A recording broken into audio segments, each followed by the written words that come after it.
Flight operation मुअत्तल होने से कुआलालंपुर एयरपोर्ट पर फंसने वाले पाकिस्तानियों की पाकिस्तान हाई कमीशन की जानिब से क़याम तआम की बेहतरीन सहूलतें फराहम की जा रही हैं। 10 अप्रैल को खुसूसी तैयारे के जरिए पाकिस्तान मुंतकिल किया जाएगा। 20 मार्च से पाकिस्तान के लिए तमाम फ्लाइट मुअत्तल हो जाने की वजह से 84 पाकिस्तानी शहरी कुआलालंपुर के बैनुल-अक़वामी हवाई अड्डे पर फंस गए। कुआलालंपुर में पाकिस्तानी हाई कमीशन की जानिब से उनका भरपूर ख्याल रखा जा रहा है। गुज़िश्ता 18 दिनों से उनकी होटल्स में रिहाइश, खाने पीने के तमाम अखराजात और मुकम्मल देखभाल की जिम्मेदारी हाई कमीशन ने संभाल रखी है, जिस पर ओवरसीज पाकिस्तानी बेहद खुश और मुतमईन हैं।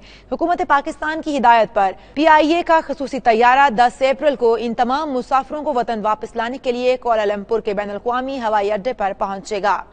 पाकिस्तानी हाई कमीशन कुआलालंपुर और हुकूमत पाकिस्तान के इस इकदाम को पाकिस्तानी कम्युनिटी ने भी जबरदस्त खराज तहसीन पेश किया है।